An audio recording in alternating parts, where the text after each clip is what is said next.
Gorman. Here. Hanson. Here. Hermaning. Here. Kaiser. Here. Maple. Here. Stankowski. Here. Calandra, Zebro. Here. Kelly, Zebro. Here. All here. Thank you. Pledge of allegiance. I pledge allegiance to the flag of the United States of America and to the republic for which it stands, one nation, under God, indivisible, with liberty and justice for all.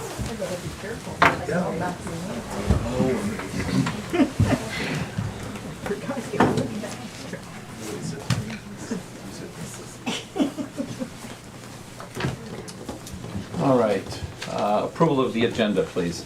I'll make the motion to approve. I'll second it. We have a motion by Gorman, second by Kaiser to approve the agenda. Questions, corrections, updates? All in favor say aye. Aye. Opposed? Motion carries. Approval of the minutes from the January 20th meeting. I'll make the motion to approve. Motion by Gorman. Is there a second? I'll second it. Second by Kaiser. They're in the minutes on, we're doing both minutes, Kevin? We only have the one. The other one would be enclosed. Okay, on page 2, there was just an error of 28 on top I of it. thought you had 28 board members all of a sudden. Yes. All right. And I was like, 28, they must take a vote, and then I'm like, no, so it's just an error on that. Top of page 2. Editorial correction, yes. Voice, Okay. 28, yes. Otherwise, yeah, I'm fine. Motion and second were made. Any other discussion? All in favor say aye. Aye. Opposed? I abstain, I was absent. We have a special presentation, item number 6 on the agenda, high school presentation. Yeah. We have the FCCLA here to present their, based on the high school presentation. So I don't know, Mr. McCarty, if you want to do the introductions and. Yeah, I would share that in both student board reports as well as some of our reports, we've talked about the success of our FCCLA students, both at their national competitions, but also in developing the motif here. So I thought it was fitting and a great opportunity to recognize the students that did the work, that they talk about the journey to what they created and the product that Jenna and her classmates leave behind when they graduate. Great. Welcome. So I'm Susie, FCCLA advisor, also a school to work coordinator and family consumer educator. And with me, I'm Jenna Bartnick, a current senior at Mosinee High School and one of the creators of Motif. and the president of our chapter too. Okay. So FCCLA is one of our CTSOs, career to school organizations that are housed in the high school, some middle schools in the area. It's connected to the family and consumer sciences, but it offers our members an opportunity to expand leadership along with skills for life. So they apply those skills in the home and the workplace, so planning, goal setting, problem solving, decision making, and interpersonal communication. And it's unique among youth organizations because the programs are planned and run by the members, programs are. So that's just a photo of membership. We have, well, we'll tell that in a little bit. So, okay. So the Motique originated out of what we call a STAR event. It is the competitive arm of FCCLA. It's called Students Taking Action with Recognition. There's over 50 competitive events that employ skills and knowledge that they learn through the Family and Consumer Sciences education. They compete at the regional level, which we just had at Wausau West last week, and we had all golds out of 7 of our students and 1 bronze, with a variety of competitions from community service, job interview, career investigation. And focus on children. Focus on children, yes. So the students are able to obviously explore career pathways and then work on personal work or societal issues. Outside of competition, as Mrs. Swinnick said before, we have over 40 active members, which makes us one of the largest clubs at the high school, probably besides FFA and Student Senate, if I had to take a guess off the top of my head. So some things we do outside of competition, our service events include raking leaves for the elderly for Make a Difference Day.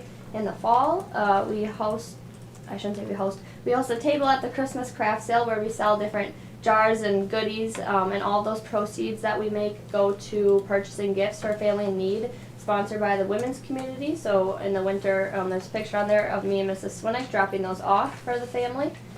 We also host a Valentine's Day cookie sale, which we just got done with last week, since last week was Valentine's, benefiting No Kid Hungry.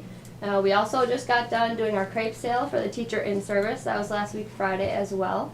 And then we're not hosting a day with the Easter Bunny this year due to prom and a busy schedule on her part, but we have done that in the past.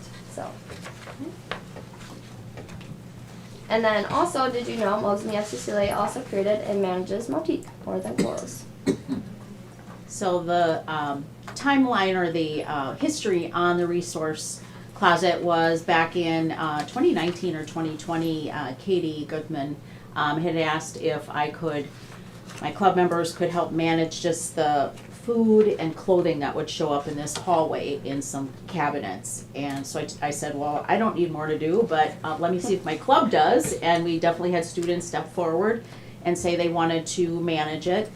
So it kind of started out in that hallway. Maddie Hesse at the time and Justin Kuhn assumed leadership of that. They came up with the idea to put posters around the high school, have QR codes where a student could privately or confidentially access resources that we had available to us. I think back then even I was writing grants to the United Way to get money for like hygiene products, and we would, I don't remember how we'd get food, but we had access to food.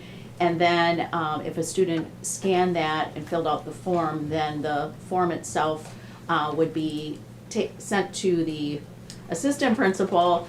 They would just have us fill the order. We wouldn't know who it was from, and then they would privately put it in that student's locker. So we dealt with that for a year or two, and then Maddie Hesse and Megan Garsky, who was kind of moving up, we were training her, created a plan to move the resource closet to high school entrance number 3. So we sought donations for all the shelving units, continued to take in donations when people would contact the office, and then we branded it the name the Student Resource Closet, nothing fancy. And that seemed like a really great idea until we were addressing folded clothing that was never refolded unless we went in after school or during ELT and folded it ourselves. Sometimes kids were just, somebody one time took shampoo and threw it all over the prom gowns, so those were destroyed. So it just became kind of a hodgepodge of an area where there was also a printer that students routinely walked in there to access. So we're just starting to feel like this wasn't a safe feeling kind of accessible place for students to go, so. Yeah, especially just touching on the last side, that was in a small hallway with doors that had windows looking in. So just again with the confidentiality, some students obviously, if they're going in there looking for resources, they may not want to be seen. And like she said, people are coming in there printing all the time from the English hallway, whatever. So just not really good usage of space. So in the school year, beginning of the school year of 2022, myself and 2 other of our club members and club officers kind of recognized that there was a stigma around the student resource closet because a lot of students thought that it was only for those of a lower like socioeconomic status, even though all the resources in there are for everyone to use. So we rebranded the name to Motique, More Than Clothes, to really highlight on one, there's no stigma around it. Anyone can go in there and take anything they need, and also it really is more than just clothes. There's school supplies, hygiene products, food, snacks, you name it, just to make it more fulfilling to the students and accessible. And then the year after that, we wanted to move Motique to a new room because again, the hallway just was not a good fit. It was really small, confidentiality reasons, everything like that. So we set out to look for a new room, which as you can see in the bottom left-hand picture, that is the room that we found. It was this old storage space and very overwhelming as to how we were going to get all of those things out of that room, which it was great to have the custodial team help us with that. And the pictures on the right is what Motique has turned into from us working with our Star Men project that we took 2 years to nationals to create a boutique-like thrifting experience for all students with all the resources in there free of charge. from what was an old storage space that wasn't really being used for anything useful for our students, so. And Who did the picture on the wall? Sorry. art club students, right? Yeah, that's right on the next slide. Okay. Sorry. No, you're good. Okay, and I was just gonna take T on that, so the three of them, qualified for nationals in Denver, in 2023, and they were in the top 10 in the nation for chapter service project was the category. And then, this last year, they qualified once again because they were continuing, there's additional facets to all of this, but they qualified again for nationals in Seattle, and were you number 11? I think so. They didn't make it in the top 10, but very proud of them anyways. It's pretty phenomenal. They've definitely impressed judges with their projects. So like you asked, a lot of different students and club members were involved in this process. It was FCCLA members, not FCCLA members. In the left-hand picture there is some of our art students that we asked to create and paint this mural for us because we weren't going to try and take it on ourselves because we are not artistic enough. So why not use someone else's skills to our benefit? And then the middle picture is just some different things that we had to construct. The hanging racks in there, the light as you can see, and then the mural was still a work in progress. So just a lot of different work coming in for hours on after school days, on the weekends, trying to get this room completed. And then the picture all the way to the right is some of Mrs. Swinnick's and Mrs. Schwartz's design principles class. Some students who took that class who went in there to look for clothing, to repurpose, redesign, and also just to offer constructive feedback to us because I think they went in there like the week that we reopened Motique. So any feedback we took from them as well. Some of our spin-off resources that were kind of, even since Maddie Hesse and Justice Kuhn and Megan Garski were part of it, we responded to a need by providing teachers with bags of snacks because we were kind of having a big problem with too much food. So we were like, what if we got the snacks in the hands of the teachers, because we knew teachers are continually trying to feed kids. I'm in a foods classroom, so it's easy for me to feed a kid, but not so if you're a geography teacher. So we have a system set up where teachers can request those snacks from us. Dustin has a partnership with Peyton's Promise. Are you with that? No. So he's been getting in a good supply of food to us. So the snacks are not only in the Motique, they're in student services. We don't put everything out in the Motique because sometimes it's like ravioli, so we don't want kids opening that necessarily in the Motique. Then from the beginning, we started providing hygiene baskets in all the female bathrooms. So there's an example where a student, if they run out, they'll know that we are the providers of it. I routinely send students around to check for that. And then the QR code, of course, that I explained earlier, continues to be a part of it. And then last slide, as mentioned previously, we attended nationals this past summer, which was a really great experience, take our leadership to the next level. So just a few things that we did there that is still serving our community and communities outside of our state is volunteering at Feeding America, which we served, I think, for either 2 or 3 hours there one morning, boxing up apples and oranges that weren't good enough to make it on your local grocery stores because of like a minor bruise or something out of the ordinary. And it was really great to like see how much food goes to waste. And so instead of throwing away this food, we had the opportunity to box it up and then send it to a local food bank in Seattle to use just like the next week or a couple weeks after we were there. So, and then the picture on the right is just us going to competition in the morning and then showing our success. As Mrs. Swinnick mentioned before, we all earned golds at nationals, I believe. Mm-hmm. So Yes, we did. that was great just to see different, everyone had a different project focus, and just to see all the work that we've put in to our schools, communities, children, everything we've competed in really come into focus at nationals. Yeah. And I think we moved over 8,000 pounds between us and Yes. Wausau West. There was only 20 of us, Yes. but we repackaged like 8,000 pounds of food in just a couple hours.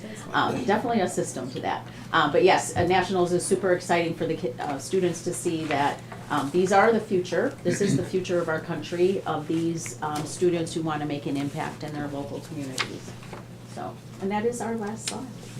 Thank you very much. Thank you. Thank you. Great job.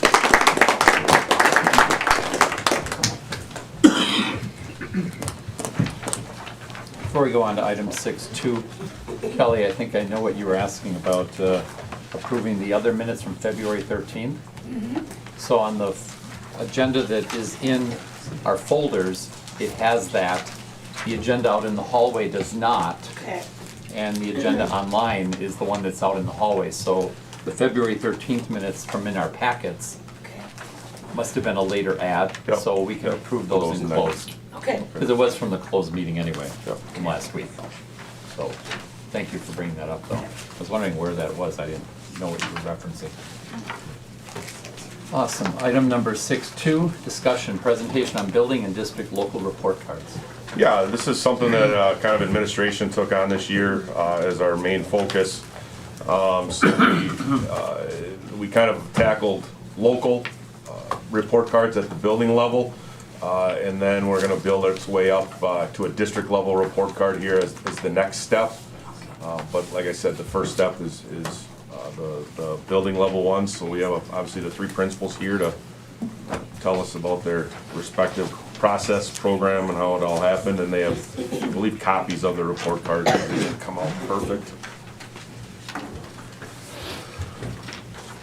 So, when we got together in August and we started looking at the school improvement plans that were created back in June, one thing we realized was a lack of maybe alignment between all the buildings and as a district, and it begged the question of should we have a district improvement plan and what kind of alignment can we create between those three buildings. And we got onto the topic of creating local report cards and redefining ready. And so the decision was made that as a district, we would use this year to begin to build local report cards to create some alignment. And so what you have in front of us is a product of that work. I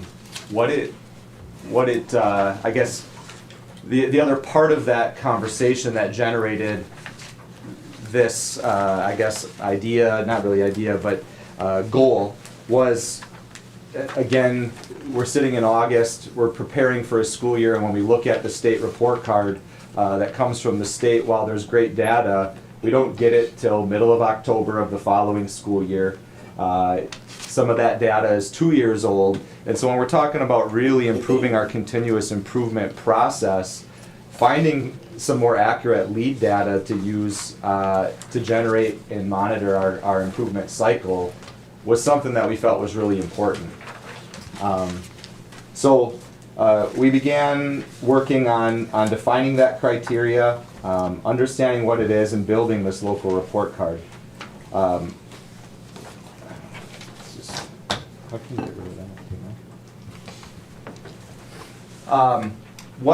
What the local report card is based on is that redefining ready standards or criteria, which is a national movement to really redefine what student success looks like at all levels.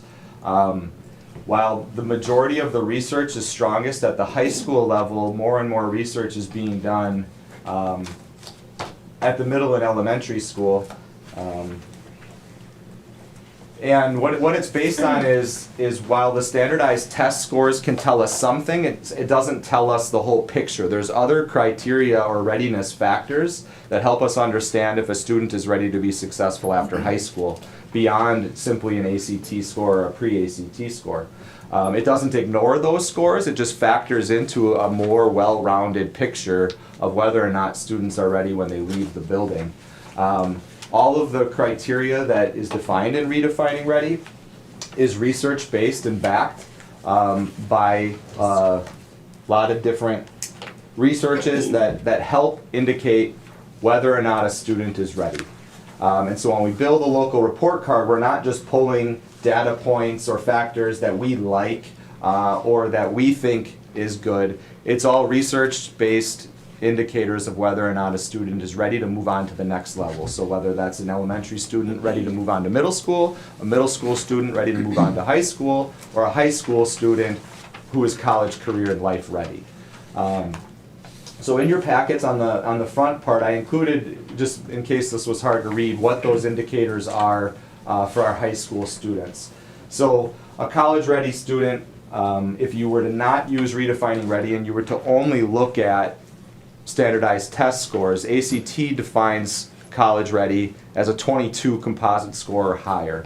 A 22 in math, 22 in reading, a 23 in science, or an 18 in English in those sub-scores as to whether or not they're college and career ready.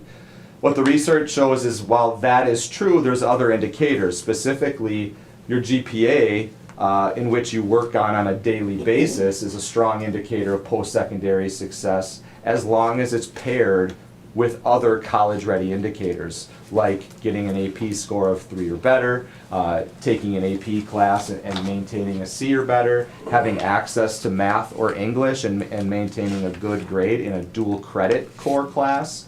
Algebra 2, C or better is seen as a gateway math course. If you can succeed there, you're going to have a high probability of succeeding in a college math course. The career-ready indicators satisfy 2 or more of those benchmarks, indicate being ready to be successful in a career. Is 90% attendance at school, so developing that habit of getting up every day and going to work or going to school in this case. 25 community service hours or more during your 4-year experience, which is a component of why we wanted to add that to our ACP plan. Workplace learning experience is a great indicator of if students have access to that during their 4 years of high school.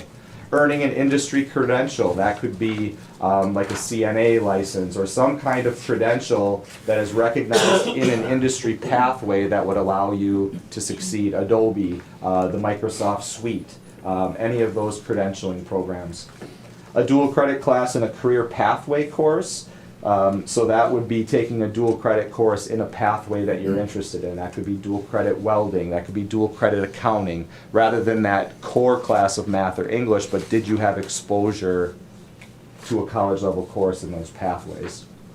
And then 2 or more organized co-curricular activities when you're in high school is research shows sets you up for success. Tom, can I ask a question? Yeah, absolutely. Who's tracking all of this?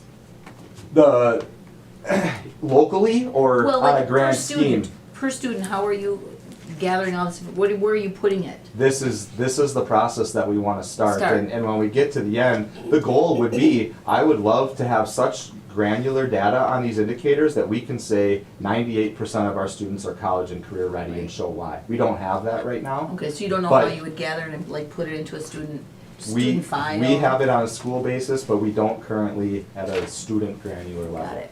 But that would be a goal, and then later when we say future, that's where we Sure. would love to get Okay. to, because on this local report card, I'd love to be able to say 98% of our students meet these indicators, or whatever that percentage is. Right now, we couldn't on an individual student. Okay. Life Ready data does not have as much research-based indicators. One big one is the personal finance requirement completion that we have required and now the state requires.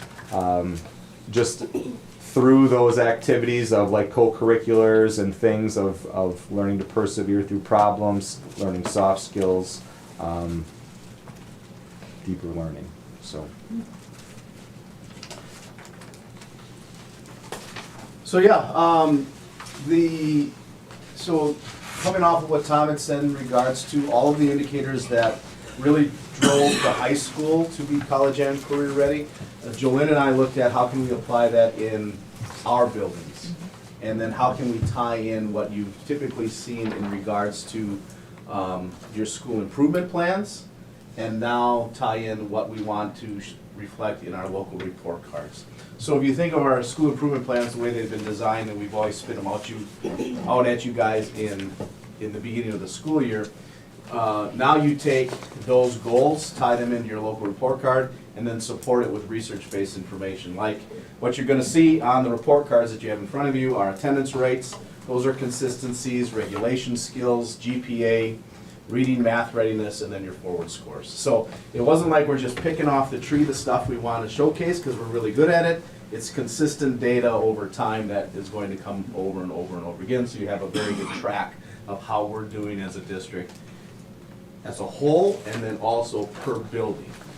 And then you're also gonna see on the local report cards that there's points of pride, things that show, we wanted to showcase that are our spotlights per building, okay?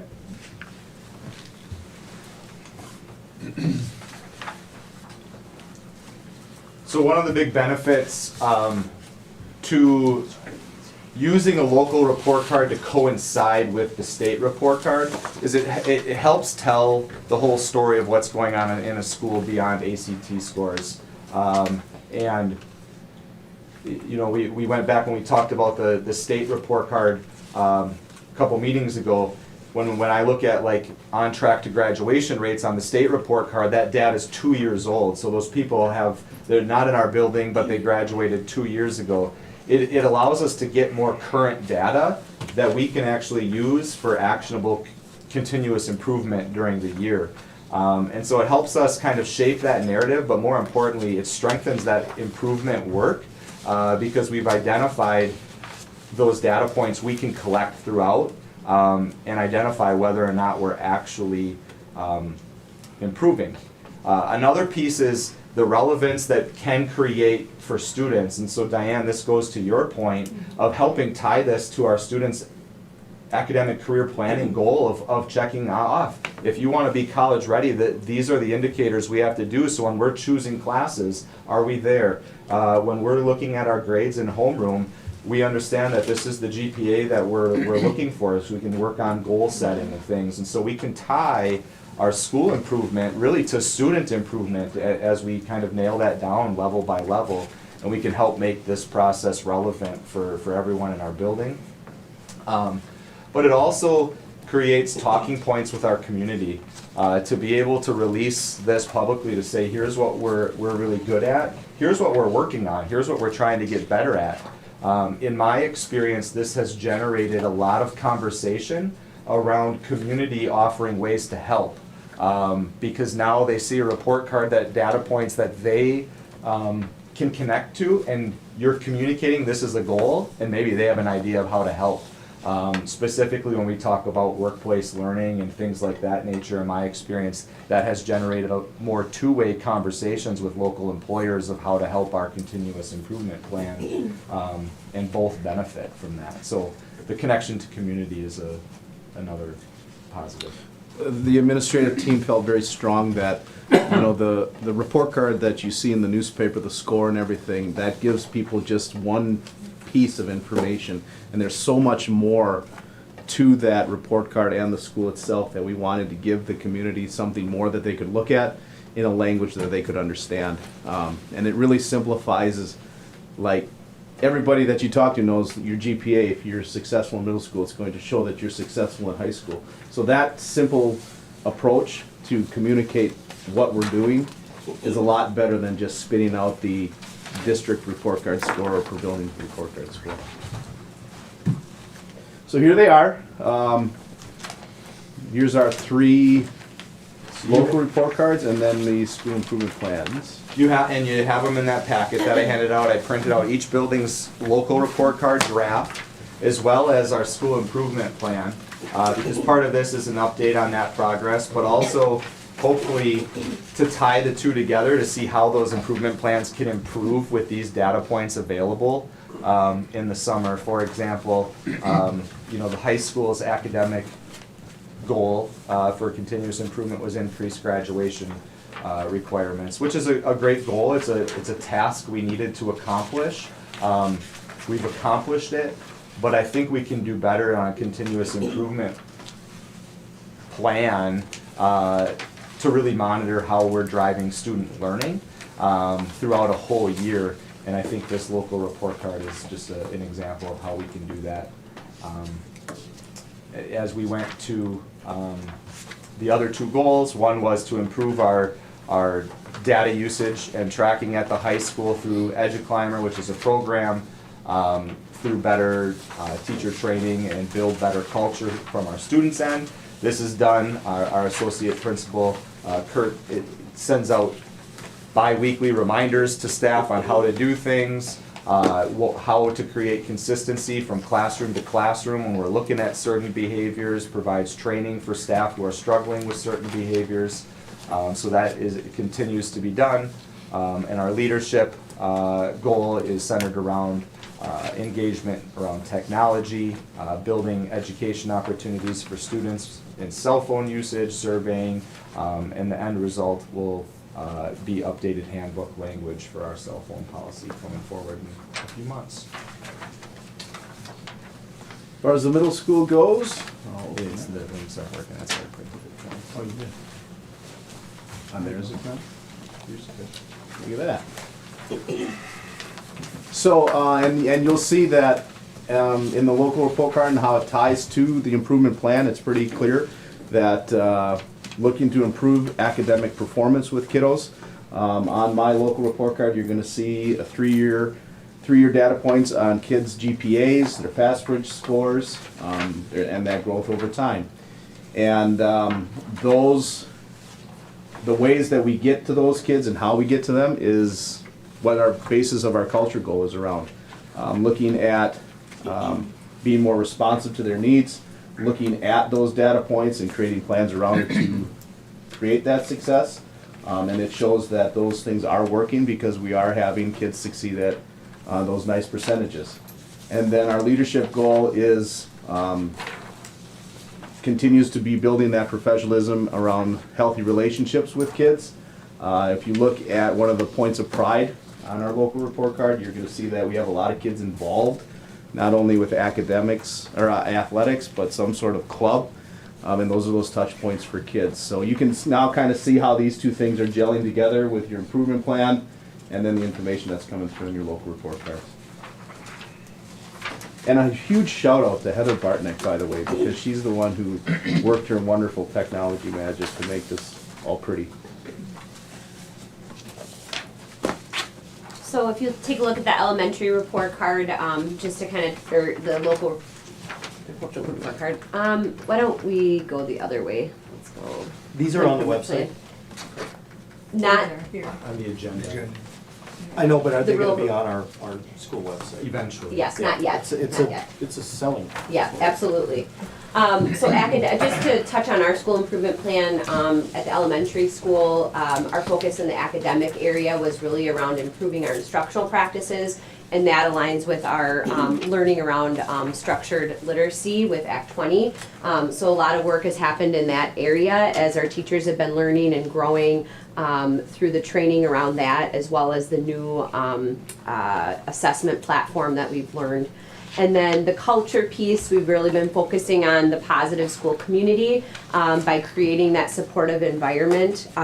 We have really continued to kind of bolster up our announcements that happen each day, not only having like the adult voice, but also student voice and how we can be hearing from lots of different individuals with that, as well as like peer-to-peer recognition. We've done a lot around just staff recognizing staff, opportunities for that, as well as just promoting excellence within our students. We have a Top Cat Award. We're always reflecting on ways to highlight the positives of what our children are doing in the areas of academics, but also just in them being good human beings, you know. So that's where we're at with the culture. Leadership, the big piece has been encouraging staff leadership within our school, and that was a big goal as we've really rolled out kind of these focus groups within our staff. And so each member really has played an active role in these groups.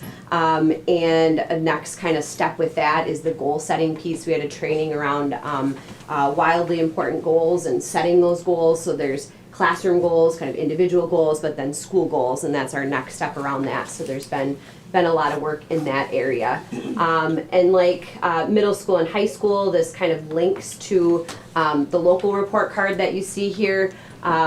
and, you know, just focusing in on those research-based factors. You can see kind of on that first page where you've got that reading readiness and you've got that math readiness. As we move forward, this may look a little bit different in the reading area. Just want to point that out as our screening tools, our benchmark tools will have changed this year. So as we look at next year and kind of showing that data, just might look a little bit different. One thing to celebrate there, you can see in 23-24 our reading scores did increase, and that was measured with FastBridge, but we did put a lot of new things into place even last year, and we're really starting to see that growth, which is very exciting. Of course, the forward exam is a piece of it. Like Tom said, that's not all of it, but that's a part of it, so it's important to show kind of where we're at in ELA and math.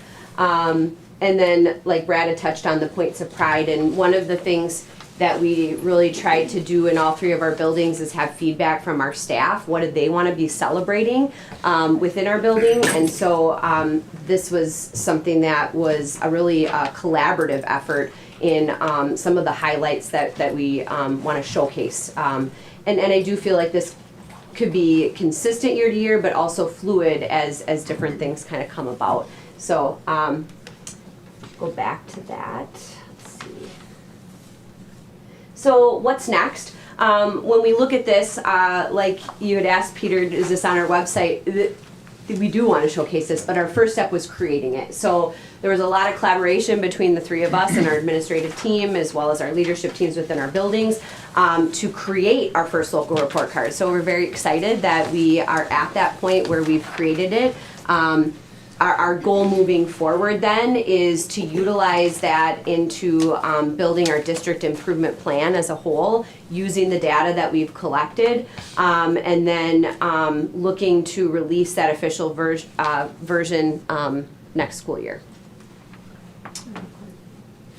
So you've heard Greg talk about the dip, and then we had the SIP. So our dip now is going to be this idea that our district improvement plan is our local report cards, and that's underneath and how we're supporting the district. And I do strongly believe that when we do release this to our community, they're gonna see a lot of different points of how each building has their own successes that are along with the school report card.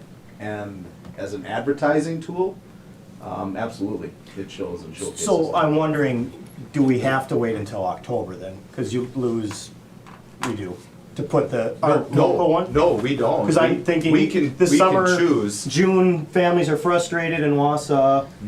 Sorry, Wausau, if you're watching. What typically, what CISA 9 is talking about doing, since CISA 9 has a large contingent of schools doing the local report cards already, is there's talking about having a joint like press release of local report cards coming out either right before the state report card comes out, almost to change the narrative.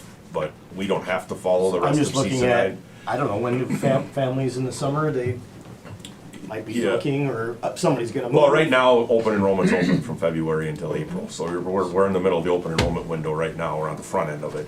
But I think one of the things that we talked about when, early on in our conversations as an admin team was like, we have these school improvement, continuous improvement plans, but they don't really tie to each other, and they don't tie to an overarching school district concept. So we wanted to create almost a district one as an umbrella and then have the schools come off of it. But we wanted some cohesion across the, you know, kind of make it a little bit more sensible and continuity, I guess. So are you going to put it in the link? Yeah. I really think you should, because that goes to all the, Yeah, you know, I mean, and we have parents that are homeschooling their kids in my area and other areas, that they can see that the school is progressing and doing good things. Yeah, it would go on the next one, because Heather's in the process of doing this one, so, yeah, I can. But I do agree, like having it as a tool to attract people to our district, it is highlighting those positives. But also, you know, what do we need to work on so we can utilize it in both ways? So I think again, what a big Peter, shout out to Heather Barnick and each building's leadership teams. because this was the focus of a lot of their work. And getting this out to our staff and our community in a way that is consistent was very important. And Heather did a phenomenal job of making this look like we needed it to look. So I'm not gonna speak for Peter, but certainly in addition to what Donna was mentioning about attracting our own people from our community who aren't sending their kids to the school, I've never appreciated ever in my service on the school board in 16 years the collegial nature of how school districts collaborate and get along with one another. I don't appreciate that at all. I don't care. I would like to recruit from outside of our geographic boundaries to pull those parents' children in who aren't totally thrilled with what's going on in their school districts. It's a business. We are a business. We've been talking for how many months now about declining enrollments. All the school districts, most of them I should say, are facing the same thing. I would like to see ours flat or growing, yes, at the expense of other districts in our geographic neighborhood. I understand that that's not a popular thing to say. I know that. I'm saying I don't care about that because I care about this community, which I've called home for almost 40 years. And I think that's how a lot of people in our community feel. And we as a school district and as a school board need to figure out how are we going to compete. Because these conversations are happening behind the scenes, just as I laid out in public, in other school boards in our region. And other schools don't care if they're pulling, other school districts don't care if they're pulling kids out of Mosinee, and they are. We ought to be pulling them back and then additional ones besides. And so, however we can promote and get the kind of forward-thinking, positive information out there, Peter whispered, he said billboards or whatever it takes, Yep. right? To get that word out there, because that's what this is all about, right? And I agree with what Peter said. He spoke for me, and I agree with everything he said, and I also don't care about the other districts, I care about Mosinee. Yep, you put a billboard up with the financials of the AP and the dual credit, put it out by the airport, there you go. I already know families that make that decision just because of that, so, So, great job. thank you for the report. Thank you. So there's that. Donna and I did, at the convention this year, Donna and I went to, our first session was on this very thing. So I gotta say thank you guys, because for once, not for once, but I feel like we're not playing catch-up. They just presented to us and you've already have it done, so you've obviously already been working on it for a long time, and I feel really grateful for that. we had it. Oh, yeah, but the whole session, that first day was about, why, the state report card, what they lack and what a better thing is, that you should do a local one, and, you guys really nailed it and hit it out of the park, and I And really especially appreciate it. your grade point average, or your points going up from the COVID years. I mean, how much the percentage has gone up in 2 years is amazing, so should be applauded. So it's not just Heather Bardnick, but it's the staff, it's the administrative team, and it's the community who are putting forward the things that need to make this happen. So thank you to everybody. Item number 6.3, discussion, possible decision, A&B Process Systems donation. Yeah, A&B Process made a generous donation to Mosinee Manufacturing for grading of various sizes and kinds. So the donation will not only be used by Mosinee Manufacturing, but also various other groups and organizations throughout the district, or the custodial staff if needed. So it was a very generous donation that they provided us that we will get plenty of mileage out of, so to speak. So recommending approval. I'll make that motion to approve the donation. I'll second. We have a motion by Peter, second by Calandra. Any discussion, questions? Thank you. All in favor, say aye. Aye. Motion carries. All right, student board report. Mr. Van Hert, welcome. Thank you. Yeah, good evening. My name is Colton Banner, and I am the president of Student Senate. We have many successes to highlight tonight with our students at Mosinee High School. First one is a congratulations to the newest members of MHS National Honor Society who were inducted on January 28th. These inducted members have shown and are committed to continued academic excellence and service to the community. Secondly, on January 29th, our MHS Student Senate hosted a GNC Leadership Conference. 6 schools from across Wisconsin have attended this event, and we had over 100 student leaders and people in the different districts, like student councils, present. We arranged for 2 keynote speakers who came from backgrounds with leadership expertise, and also had MHS Senate members lead breakout sessions on topics such as membership, or mentorship, community service, delegation, student voice, student engagement, and more. Third, on February 3rd, families from grades 8 to 11 were invited to attend our course selection night. This was a great opportunity to learn about graduation requirements, course registration, and student opportunities. Families were also able to meet with our high school teachers and learn about high school classes from every department. What a great night to collaborate on student academic planning. Fourth, Skills USA had their regional competition. Students worked hard exploring and learning new things. 4 students from MHS Skills USA placed in the following categories: welding, sculpture, job interview, and diesel equipment technology.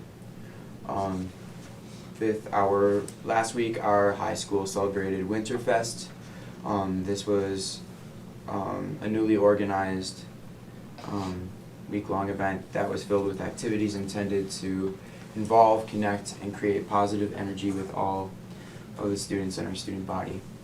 Activities during this week included dress-up days, a scavenger hunt, a family feud competition, a masked singer competition, a neon-themed pep rally and volleyball tournament, and a school dance. Colton, were you a masked singer? I was indeed. I figured you were. Oh, very nice. Our 6th item, on February 12th, FCCLA had 12 members attend the regionals located at Wausau West. They received 6 golds and 1 bronze. 7th, this week, MHS celebrates FFA week. If you were in our building, you would see excitement over dress-up days, an emblem hunt, root beer floats. If school had happened today, that would have happened. Thank you cards written to businesses and supporters, AG Olympics, and more.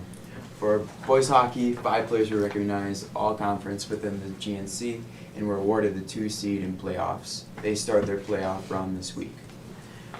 Girls Storm hockey continues working hard, currently ranked number 2 in the state. Mosinee has 6 wrestlers moving on to sectionals next weekend in Amory. Gymnastics recently celebrated senior and parent night with another season high team score against Rhinelander. Mosinee Silverblades competed in the Badger State Games at the end of January and will have their ice show on March 15th and 16th. Boys basketball is currently 15 wins and 6 losses, and in a race to try and win another conference championship. Girls basketball is currently 16 wins and 6 losses and is seeded number 3rd for the playoffs that start next week. They will have a regional semifinal game here at Mosinee next Friday at 7 p.m. That's all I have. Thank you. Thank you very much for the report. You do not have to stay for the rest of the meeting. If you'd like, you are excused. It's your decision. Okay? Thank you. Thanks, Colton. Thank you. Thank you. Any public forum content? Not that I know of, no, nothing was on the website that I found. Okay. The consent agenda. Is there a motion? We actually are going to pull something from our Okay. committee. All right. The high school math curriculum. Nothing I know from finance. No. Anything from personnel? No. No. Okay, with that item, can I receive a motion to approve the rest of the Also moved. consent agenda? We have a motion by Gorman. I'll second. Who was that? Jess. Second by Maple. Any discussion, questions? All in favor, say aye. Aye. Opposed, motion carries. All right, the high school math curriculum topic from curriculum and instruction. Good evening. Hello. So this was pulled out of the consent agenda, or pulled out of the committee agenda. Some of you have been on the curriculum committee, so you know the process of curriculum vetting. Some of you have not, so I'll go into that in just a little more detail for some of you that haven't been on the curriculum committee in the past. So a little bit about the timeline. So last January, I remember, pretty busy month, right? We had the school board convention. I remember coming back from that convention, bringing back to then my team, the instructional leadership team, hey, we're really learning about Act 20, and let's get moving with that. And I remember some spirited conversation, in particular with Principal Helverson, and on, hey, Rob, we really need to get going with looking at some math programming. So Jolene and I, remember we were co-directors at that time. We talked about, strategized, how can we tiptoe into the math realm when we're up to our eyeballs, right, with the reading initiative, and I'm really proud of, we've done both. A lot of great work by a lot of people in this room. Applaud the board as well in terms of adopting different reading curriculums and so on. So in strategizing with that, we had a partnership, and we continue to have a partnership. Later in this meeting, you'll hear from Greg, our partnership with CISA 9. So we worked, we had several days that we contracted with Ryan McCain. And some of you know Ryan, he's a former teacher, he's a math guy. And so we utilized his expertise. Certainly Jolene and I were in charge in definitely leading this initiative, but we were utilizing his expertise in some of the meetings. So getting back to the curriculum vetting, there's a process. Usually the process takes between 6 months and a year and a half, and I always tell people, they ask, well, how long does it take for a curriculum vetting process? It takes as long as it takes. There's opportunities to pilot materials, and maybe the group doesn't like it, or it's something we didn't expect, and we move on. So with this process, we started last January and engaging conversations with the high school math department, looking at, okay, what is our curriculum? What materials will support the standards, scope and sequence assessments, and really the direction from the board. And so we started by developing a common philosophy at the high school level. What is our vision? And then from there, we created a rubric.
We've had PD with our high school teachers, some of it on site, some of it in person.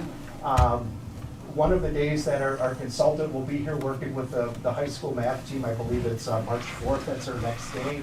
And so we'll be talking about, again, good math practices at the high school level, because we felt that professional development was key. We've had, this is going back to Mr. Helverson, where we've had a lot of new math teachers in the district in the last couple of years. We want to make sure that we have a common understanding of what great mathematical processes look like in this district moving forward. So getting to the budget piece, so we've invested dollars with the professional development, and that continues. For example, this consultant, I've worked on a grant to have that consultant come in free of charge. She was here when I heard from Brad this morning. She did a great job with the middle school.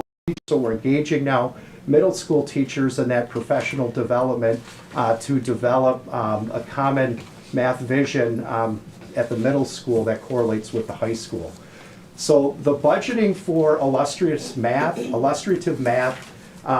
you know, I looked at this 3 times sideways and I'm like, what? I don't believe it. It's free. It really is free. It's a program out there that is available for schools, but the cost associated with that, again, is having an understanding of those good math practices.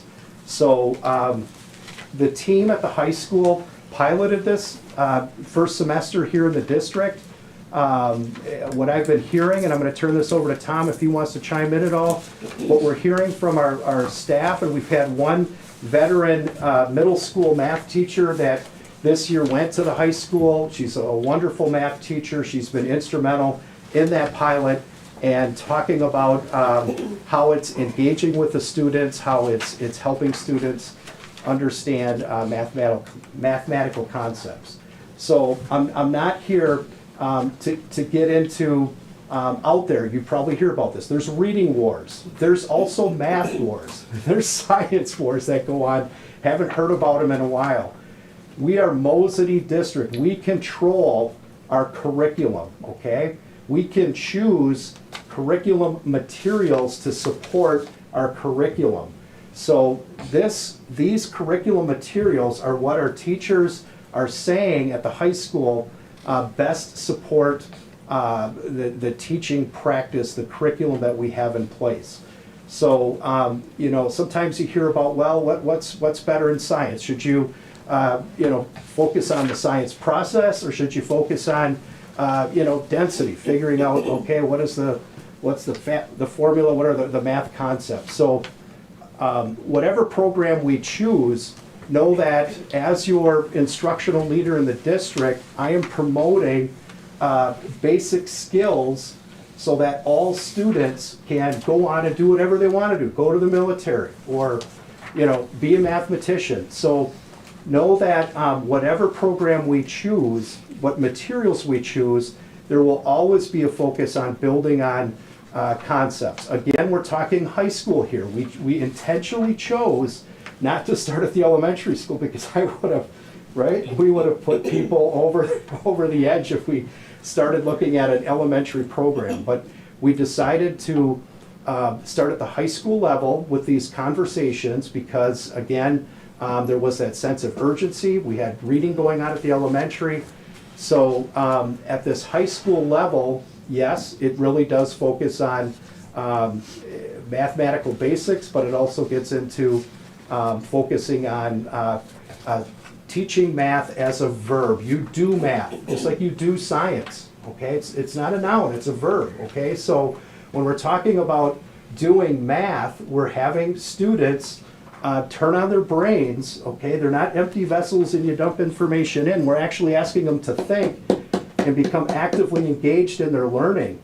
And that's you know, really hard work as a teacher, that student engagement, but that's the magic. That's where, man, you get out of school. I was a teacher for 13 years and boy, you're done with the day, you're tired, you know, maybe you kick the cat or you kick the dog, but no, you don't do that. But it's like, it's hard work, and this is the exciting work. So, okay, Tom, you want to chime in anything here at all? I guess I would clarify that Algebra 1 is the class that it was piloted in full-time, not the whole high school math curriculum. This would go through Algebra 2 if we were to adopt. Once you get past that, we're talking dual credit college courses where we have to use the textbooks that come from NTC. So the courses that this would fulfill would be Algebra, Geometry, Algebra 2. I guess going back to that, the one thing that the teachers really like about this is the ease of navigation of the digital resources compared to the other curriculums that they looked at. They have found that the lessons spiral really well throughout the units, meaning topics come back. They're not hit with a topic for 3 weeks and then it never comes back again. The curriculum and the scope and sequence spirals really well, which they feel is reinforcing a lot of the learning and making the connection stronger. They, like all curriculums, have found some things that they don't, that they need to get better at and learn more about throughout a pilot. Assessments being one that they have kind of critiqued and found that they need to, modify some of those for students. But overall, the ease of access from a teacher point of view, the increased rigor compared to what we were doing, because the old resource was really out of date and no longer aligned to the rigor required. So they're really happy with the rigor expected of students and the alignment to our state standards, as well as just the coherence from the scope and sequence. That's what's reported from the teachers is what they like about this curriculum. So again, there's the connection with middle school. Although middle school, we've started the process of developing a middle school vision. The next step is to go through a similar process that we did with the high school. But we may decide at a middle school or even at elementary school where we may use different curriculum materials. Okay, that's okay. Don't sweat that. I'm telling you, that's a-okay to do that as long as you have that work in the district aligning the curriculum. These are materials, but you need to have that vertical alignment of folks that are working through the process. So we may decide going to the elementary school, this isn't the cat's pajamas at the elementary school. Maybe there's a different focus. Maybe numeracy is critical at that time when we go through the process. So we're not tied into this resource with middle school or high school. The middle school, I'm serious, I don't have a skin in the game. The team may come up with a different resource, or they may come up with the same resource. Okay, just an FYI. So, thank you, Tom. So I think that's all we have to say. Tom, anything else? Just another benefit of this resource compared to other ones we looked at is along with it being free and open source is there's a lot of parent resources that are free and accessible that are just on the website. Our teachers who piloted this emailed that out right away for parents to see. Another benefit is, one component that still needs to be kind of a companion to a lot of math curriculums is still the need for extra practice for students that are struggling. And so currently we're using Delta Math, but one of the benefits would be that Khan Academy has their math curriculum. They have a separate algebra directly aligned to the standards, which would give access to a pretty in-depth mastery-based practice resource for our students in the future that would align to this. So when you originally presented this, you explained it as the children basically kind of get into groups and kind of teach each other the math, correct?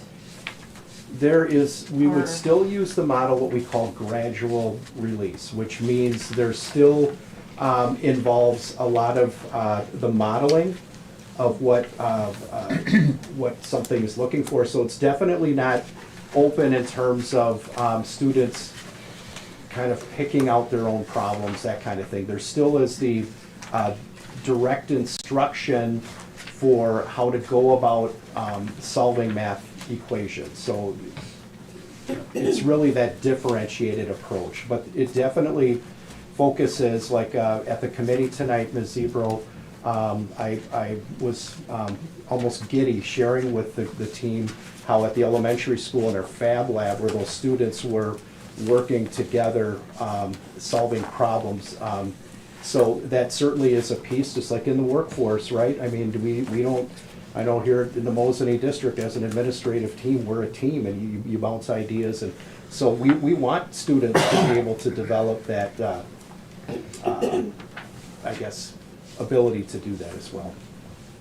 So I just want to start out by saying that I had requested of the Instructional Programs Committee to pull this and put it on the full agenda for a couple of different reasons. Number one, I thought it was paramount to have the school report card data, excuse me, first, before we made a decision, so it could be certainly informed.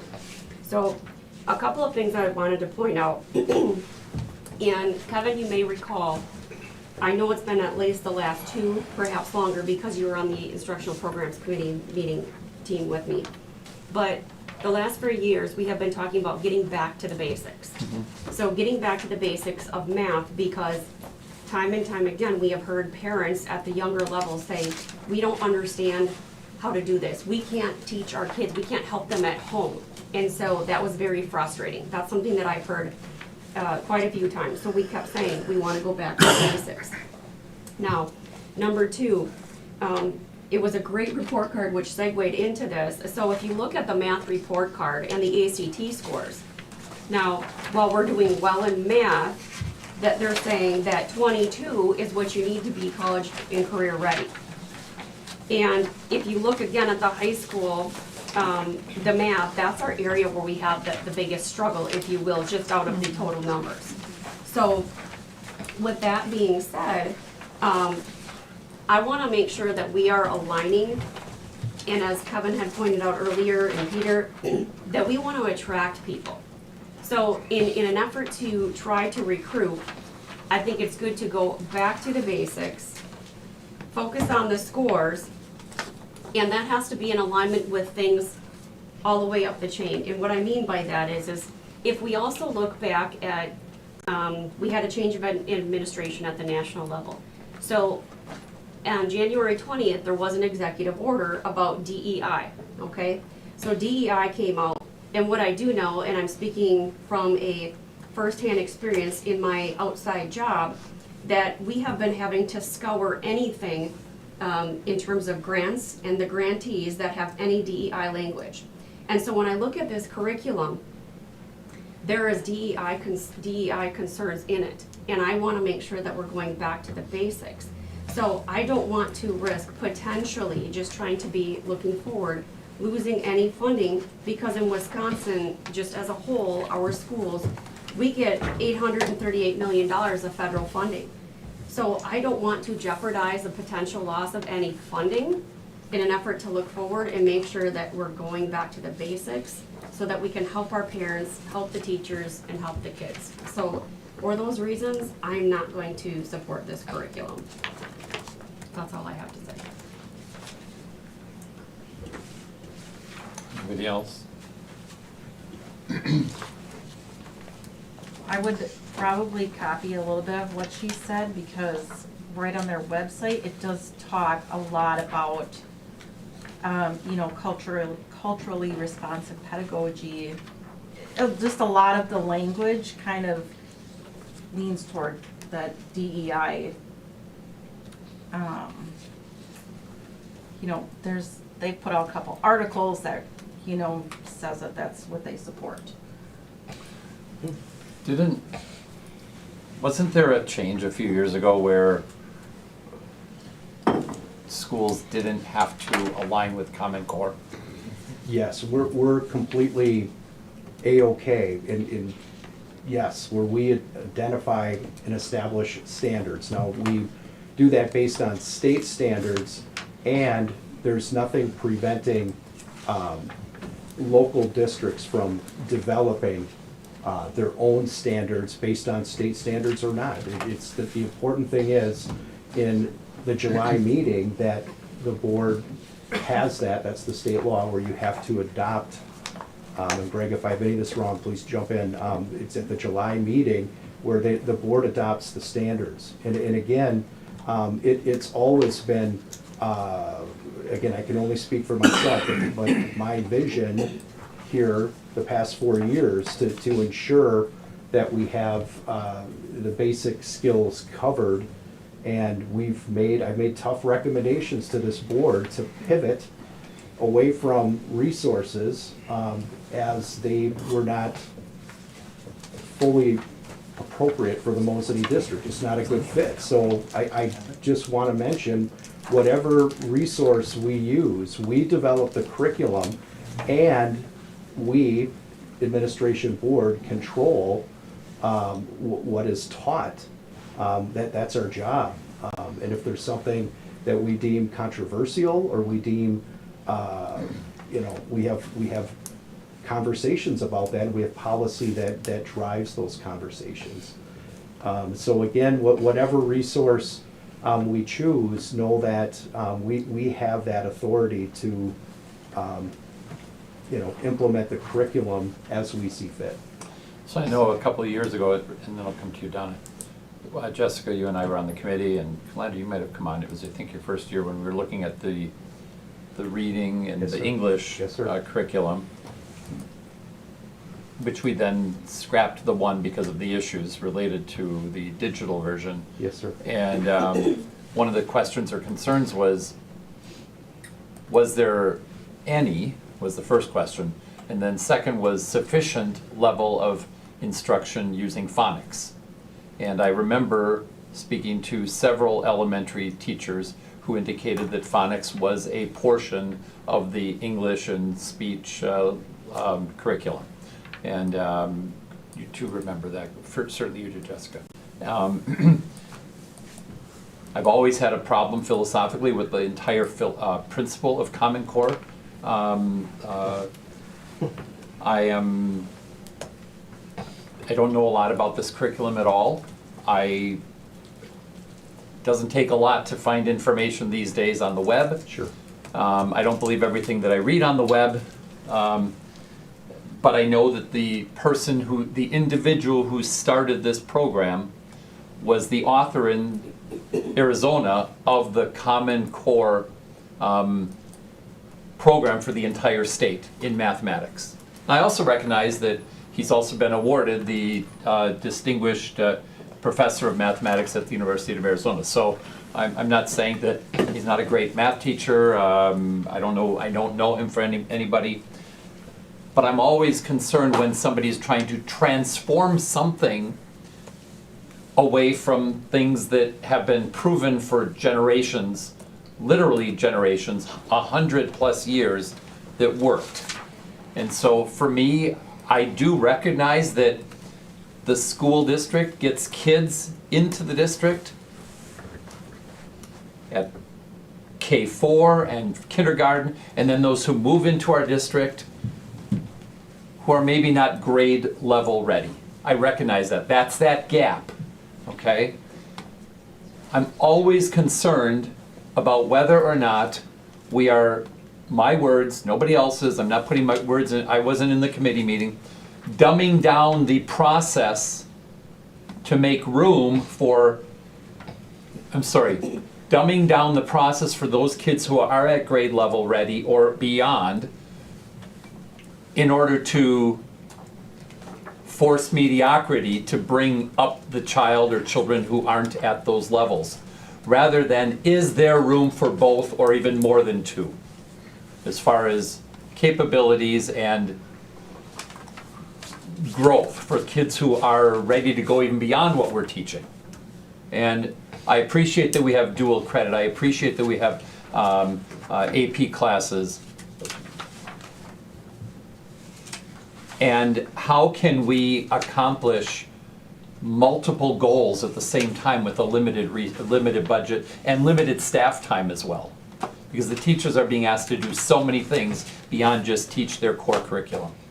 And so you guys were in the committee meeting. My tendency is to take administrative recommendations, because this isn't what I do all day, every day for a living. I don't do it all except at school board meetings and in prepping for them. But I also I respect my fellow school board members who have expressed some concerns about it, as far as where I would come down on how I might vote on this. Sure. We're going to be asked to vote. I'm gathering if there becomes a motion to approve this or not approve. Is that what I'm gathering? There Yes, is. this Does would it need to need, be this would need a approved today? motion. Okay. Um, how it was written in the agenda, discussion. Well, we- Discussion of possible decision? Yeah. We didn't really discuss this. We don't This was really need a- taken out immediately. It was, okay, Yes, thank there was you. no discussion I didn't know, in the thank To you. save time. But we Paul, I Just to save appreciate, time. Paul, I appreciate it. discussed it, well, sort of, when it was first presented. Okay, so Donna, you had something. Yeah, I did, but Kevin, you kind of got some of it. He's good at that. Yeah. So, the one thing you said is that you can take things out of the program. So has it been vetted that, you know, this program is, I mean, thoroughly, all the way, that this program is an appropriate, easy to understand for parents and students? Or is this, because it's free digitally, that we're going with it? Cost is one factor for sure, and it's not the only factor, and I didn't present it to the team as, hey, this is the free resource, please pick this one. No, not at all.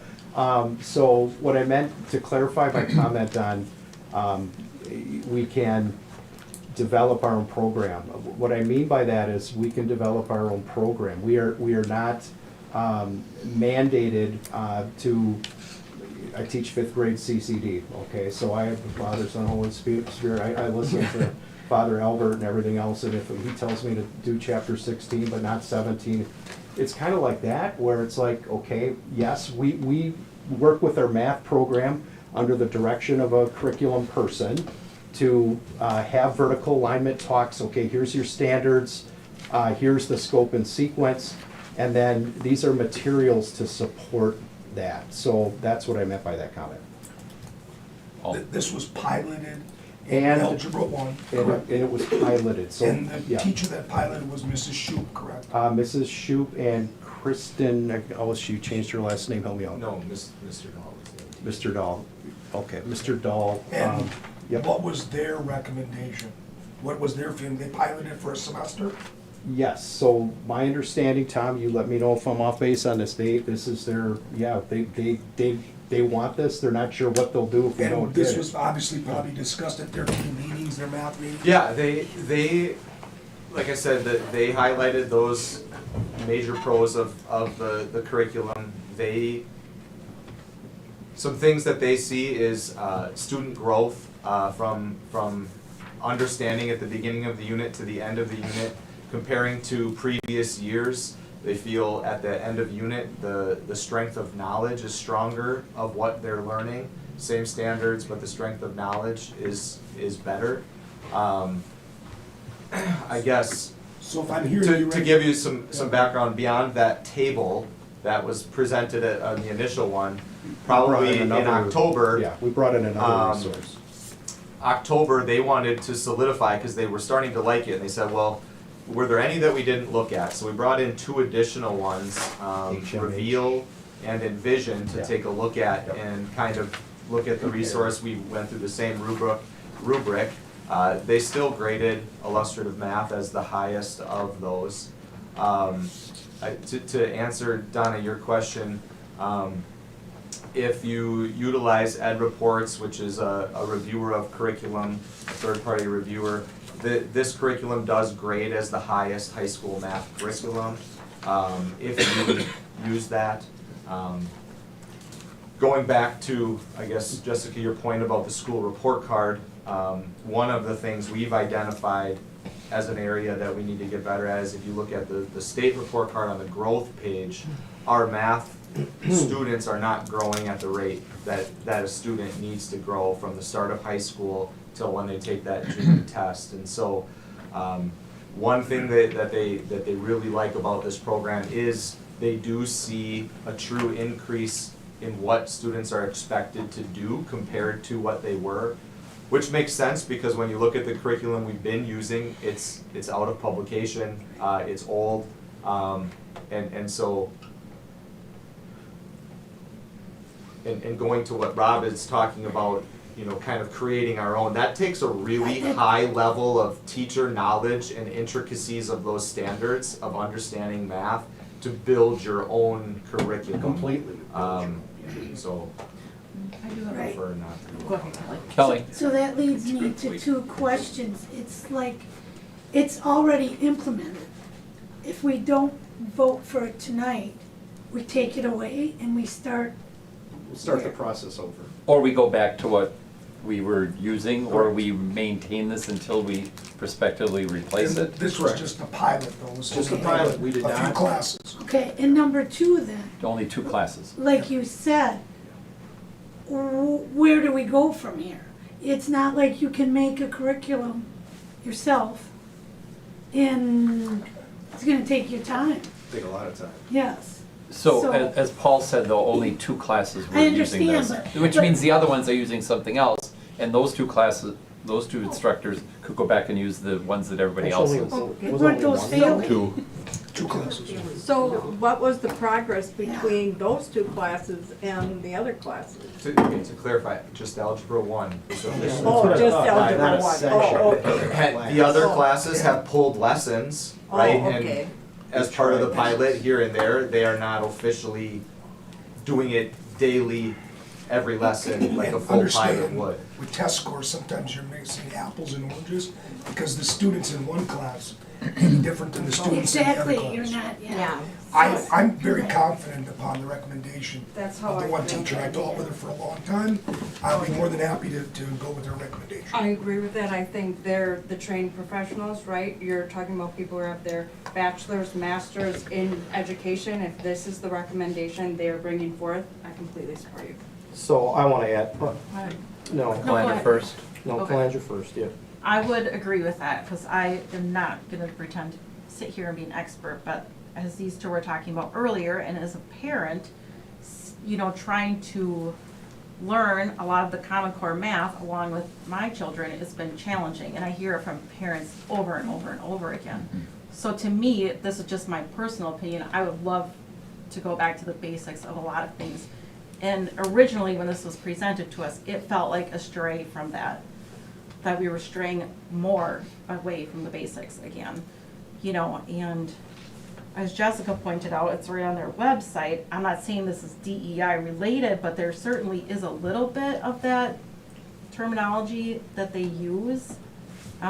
Just a quick search, they put out some articles about that, and does that put us at risk in any way, you know, with the new executive orders that have been put out?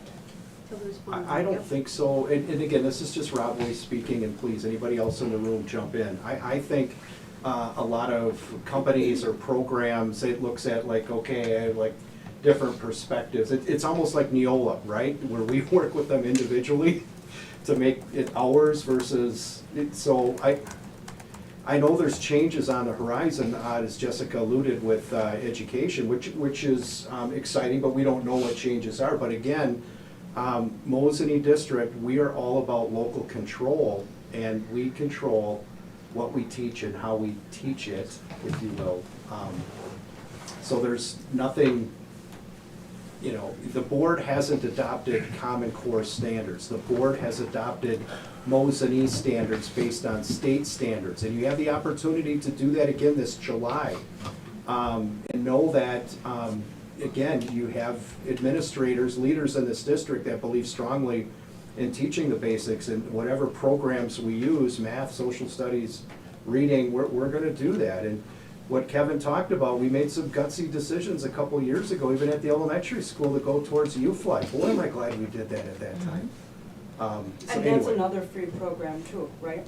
No, you paid a little bit for that. A little bit, but not really. But the other thing is, I understand your concerns, and maybe this is something we address.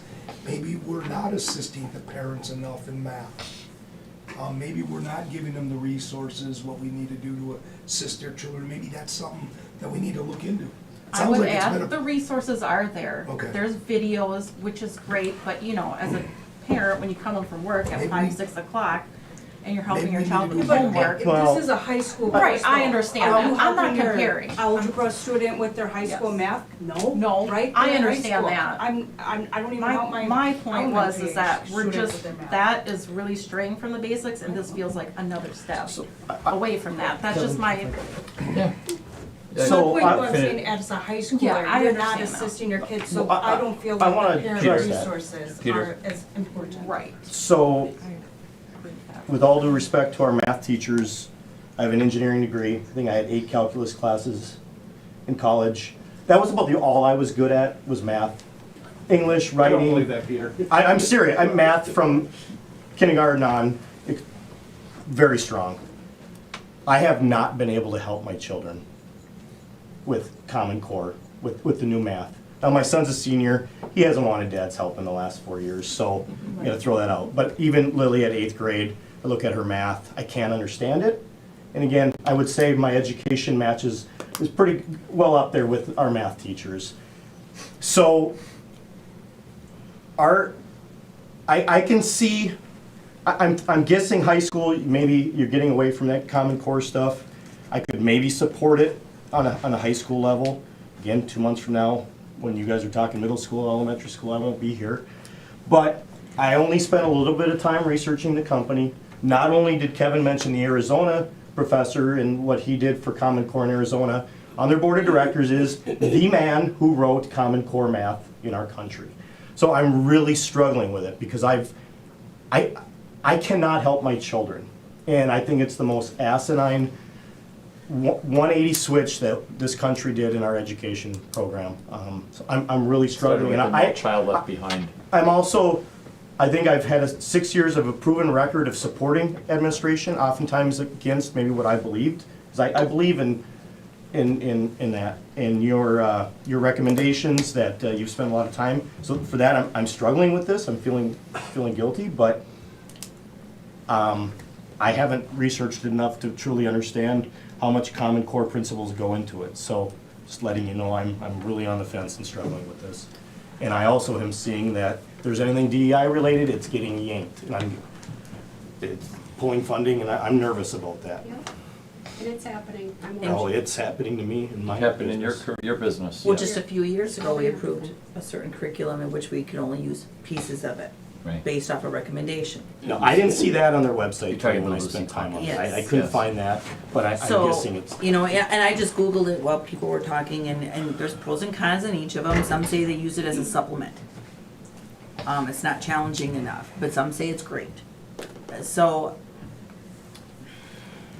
Well, I mean, I'm trying to maneuver where the board is on this. The two of you would be supportive of it. I am. Would both of you be willing to make a motion I'll and make the second motion that we it for the adopt purpose of illustrated getting math. to the Yeah, discussion, the vote? Yeah, second. I'll make the motion. All right, so we have a motion by Paul and a second by Megan to accept the recommendation of administration to begin implementing the illustrative mathematics curriculum at the high school level. Is that correct? Yes. Thank you. Discussion. Now, any more discussion? I know, I just have one, so if it's not adopted, where do we go back to? Just pull them courses So, to the semesters they were in? again, it was a pilot. I understand that. And we would, of course, honor whatever decision the board has, and we would go back to the drawing board in terms of, again, I would want to partner, I would want to talk with Tom, I'd want to talk with Greg, just on the process, but I would envision it going back to the process. I think it's important to have that process, I truly do, and I don't want to do something personally unilaterally, and I don't think the board should either, but we would go back to the drawing board and we would. Okay, then one more Yeah. question then. Just, if you think they're gonna pull it, we're gonna lose it anyway. If you utilize DEI products after the executive order, now there's currently a restraining order on it, but once the court makes a decision, if you're utilizing products that have federal dollars coming to you as an entity, your federal funding can get pulled if you are promoting DEI. Greg, do you know what the total dollar amount we get from the federal government is for the, Yeah. is it a large amount? Titles- Probably more special ed. Title's about 200,000. So it goes title funds. I'm sorry, Rod, You're that's talking your national expertise. school lunch, you're talking Could be food, idea busing, special ed. busing. Mental health. busing state level. Oh, it is. Thank Unless you. the state's getting some funding, but it's Thank you. state level as far as we know. Understood. A lot of special ed. Title 1, 2, 3, 4. Head Start, things like that. That's about A lot of 200. We don't But have we don't any. do Head Start. No, we don't do so. 200,000, would you say? Oh, more than that, yeah. So we're half a $1 million? million. $1 million, okay. Yeah. So can you clarify that again for me? If, So the executive order that was put out on January 20th references DEI. Now, I'm just speaking with personal experience because I do federal grant oversight. Now, what was happening is in all the verbiage, so both from reviewing that and as the grantee, any DEI supportive language had to get pulled already. Now, if the funds keep going down and the entity still is using DEI, then they are at risk of losing the federal dollars. And just to clarify, that has a court order restraining it Yeah, at this point. at this point. Feeling it's all gonna go to the- unconstitutional. It's all gonna go to It'll the get to the Supreme Supreme Court. Court, and it's Yeah, more but than you're likely. still putting the district at risk because they get a lot of federal dollars. Could put the district at risk. Yeah. Right, right, right. Yep. My opinion is, the DEI piece does not worry me as much as whatever else decision. The reason it doesn't worry me is I have a feeling that the textbook manufacturer, if that does go through, will change that language, much like textbook manufacturers Otherwise, they're going to. slapped a label of Common Core on their textbooks when they sold Common Core, and then they slapped it off when it wasn't Common Core. And if you looked at the book, you probably really couldn't tell too much difference between the two textbooks when they first came out. So my opinion on the DEI part is they're gonna change otherwise they would go out of business because nobody's going to be able to buy their product. That would be my personal opinion, but I have no insider knowledge on any of this. Okay, we have a motion and a second to accept the administration's recommendation to begin using illustrative mathematics at the high school level, following the pilot that's been recommended. All in favor, say aye. Aye. Opposed? Aye. Roll call, please. Roll call. Or we could raise hands. It's up No, to that's you. fine, I just said it right here. Novitsky. Yes. We'll go to Stankowski. yes. Then we'll go back to Gorman, No. Hanson, No. Hermaning, No. Kaiser, Yes. Maple, No, Calandra, No. Kelly. Yes. So what are we at? 1, 2, 3, 4, 5. It failed 4 to 5. Okay. Thank you for the work. Yes. Thank you. yes, Move back. thank you. It'll all be okay.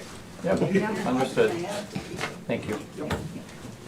Thank you, Instructional Programs Committee. Get back to the agenda.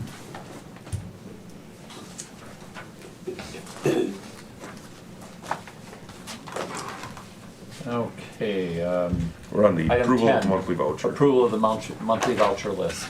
I'll make a motion to approve the monthly voucher. Motion by Kelly Zebro, I'll second it. second by Donna Kaiser. Questions? Roll call, please. Kelly, Yes. Calandra, Yes. Jessica, Yes, Megan, Yes. Donna, Yes. Kevin, Yes. Peter, Yes. Diane, Yes. Paul, Yes, with the extension. with the abstention of 158. 15803. Got it. Thank you. Thank you. Item number 11, discussion of possible decision acceptance of the monthly treasurer's report. I'll make the motion to accept the monthly treasurer report. Motion by Kelly Zebro, I'll second it. second by Peter Hansen. Questions? Roll call, please. Kelly, Yes. Peter, Yes. Paul, Yes. Diane, Yes. Kevin, Yes. Donna, Yes. Jessica, yes, Megan, Yes. Calandra. Yes. Thank you. Item 12, new business. Item 12.1, discussion and possible decision, policy deletions. Number 1, policy 5341, emergency medical authorization, and policy 5611, due process rights. Yeah, we're on a Neola update 34.1, and then there's some, it's called Edgar update. It's not the city of Edgar. It's like a financial, kind of a concept that they do every couple of years when they go through and update federal language in terms of that. So the first one would be emergency medical authorization and due process rights. They're recommending deletions of these because they have gone into other places in the other policies. So recommending a deletion of both of these. I'll make a motion to delete both. Motion by Paul Novinsky. I'll second. Second by Diane Gorman to delete policy 5341 and policy 5611. Really as a consolidation of what I heard, right? Any questions? All in favor say aye. Aye. Opposed? Motion carries. Item 12.2, discussion and possible decision, policy revisions. Yeah, there's three different types of overviews on this. The first is, there's the 34.1 revisions, which are a little bit more elaborate in nature. It's a fairly lengthy list of policies. That would be more the ones that have the R or the L behind it for recommended or legal. And then the second batch is the technical corrections, which those are ones that don't change intent of policy, but it's more a grammatical, clerical type thing. You know, if you recall, they're still in the process of taking out the words of education and to just say the board instead of the Board of Education. So that's a technical type correction. Or it might be, and the legal one, it might be a change of a state statute or the addition of a state statute. And then the other one is the Edgar ones, once again, that, like I said, are happens every once in a while. I think this is probably my third time going through Edgar ones. It's just the way that the federal government wants you to account and procure various things with federal dollars. So they update them every handful of years as they change policies and procedures. More procedural than anything else, not really policy, just procedural. So recommending approval of all of these. I'll make the motion. Motion by Gorman to approve revised policies. Kelly Zebro a second. Any questions? Yes. My question is, have we, or perhaps more importantly, Neola, and I don't know if this has been asked of them yet, have we run, or they run the policies through AI to see where our blind spots are in any of these policies? In terms of DEI, No, just in general, I like actually any thought the DEI liability. part of it too, but. I mean, they review the policies with legal all the time. I'm saying not just human though, through AI, because AI can help you with everything. It'll point out where there's a potential loophole in something, a blind spot. I have not asked that question of them. So I can't answer that.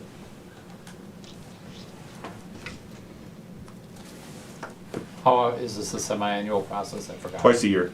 Yeah, so I can send them an email asking that question. yeah, so we could ask, and you can always undo the action of tonight. Well, and I saw some of the verbiage, like changing It it looked from tech- the board to the district, Right. district administrator to Administrator. superintendent. And we had talked A lot of about that a We have. while ago, but they're We still have. out there, so it does happen. Yeah, I had asked for that change my first year. And they're still coming up. Yeah, I know. I just have. Yeah. So, I've learned after 6 years, some things are just not worth, Exactly. No Amy here to course correct. yeah, that too. I'm very We disappointed. have a nobody motion and a stepped up to- second. All in favor, say aye. Aye. Aye. Opposed, motion carries. Thank you. Item number 12.3, discussion and possible decision, new policies. We should probably do these one at a time rather than as a group. Okay. We can go through them, and then if there's no objection and there's a motion and a second, we could approve them if the board is so inclined as a group. So So the first one would be the summer interim one. That's just a new policy that they're recommending because of just change in how they do policies. Every once in a while, Neola will do that. They'll combine policies or they'll split policies apart. That's where this one fell into, the summer and interim attendance one. The next one is the regulation for sports. That's the one that the board asked us to do. The one question I would have for the board, and the language that was added could we put that one up, please? to this, was the idea of, in order to add an additional level, coaches must, beyond the minimum number of coaches, a schedule must be created. If your sport offers more than 2 levels, you'll be allowed an additional varsity assistant to go along with the coaches per level, and the ratios and minimum number of coaches does not pertain to cooperative programs at this time. And there's language at the bottom that then also says minimum number of coaches as at either the middle school or high school level, the number of coaches could be reduced or combined with middle school, high school to reach the proper player to coach ratio. Got a lot of help from Brad and Kurt and Tom, and I sat down and put these numbers together.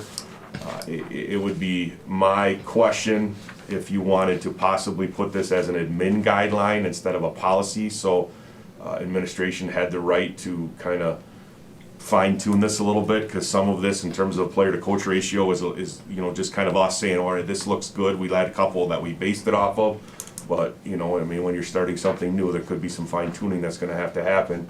But understand that any new coach that would ever get added would have to go through board approval anyway.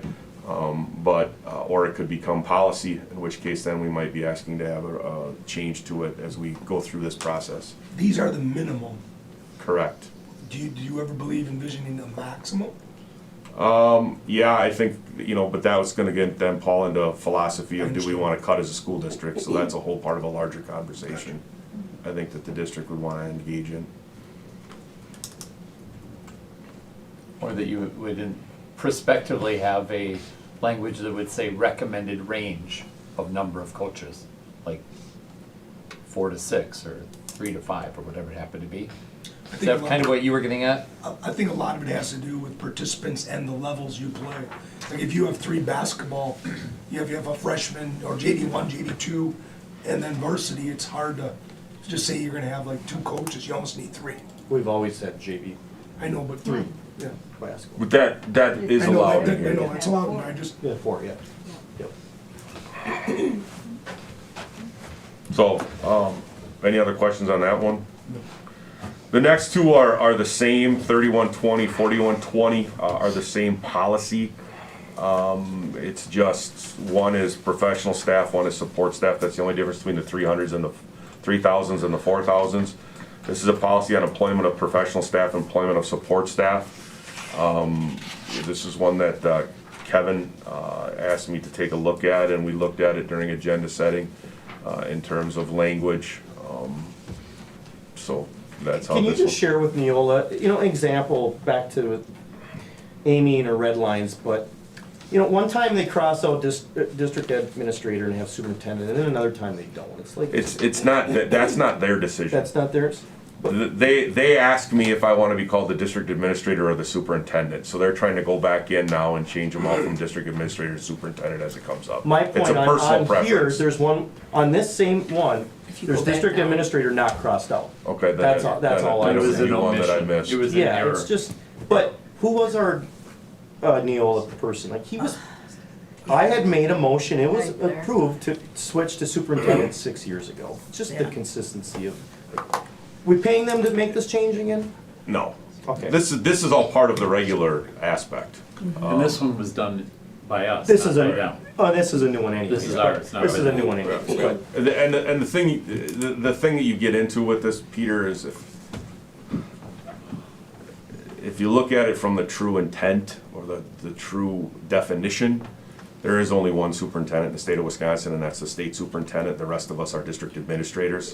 My point. I understand, We, but. we changed it to Right, superintendent. right, but I'm just, that's why they call I it forgot district this is a new administrator, Yep. not us. So this is part of our regular update, so this one is not an additional cost. And then the last one is consultants, and that just came out of the Edgar one as well. Board authorizes to hire consultants. This is just more language to kind of protect ourselves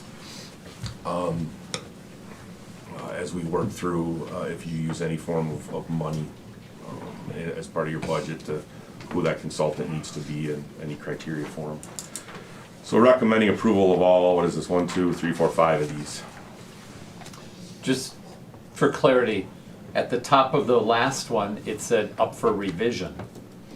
That the status of it, that, yeah, that's that's the status that I have to put it in. I create I have a drop-down box. Okay. So it's first reading, second reading, up for Okay. revision, board approved. So this is first reading of these 5. Correct, correct. And that's why I'm the one that selects up for revision. Got it, On the okay. drop-down when I edit it. I didn't know if it was in the wrong No, section. no. Thank you. No.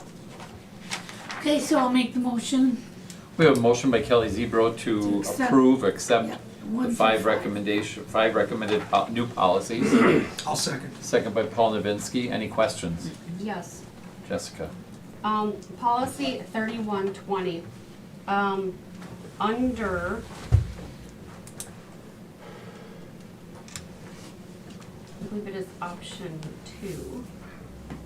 Yes, under option 2, or where it says end of option 2. Just below it, it talks about relatives of staff members. So, I know years ago, we had a nepotism policy and it disappeared. And I do believe that that happened underneath the previous administrator. Now, my concern is that learning from that previous administrator, that there can be issues with, if their spouse is a staff member. So I want to be sure that we're protecting the district. So as an example, if Greg's the superintendent, if his wife is a teacher, that is putting, in my opinion, the district in a liability, because almost everything, many things that he would do, such as negotiations, things like that with teacher contracts, he shouldn't be a part of, because there's a direct impact. So I think that we need to put in stronger language to make sure we're not putting the district in a liability.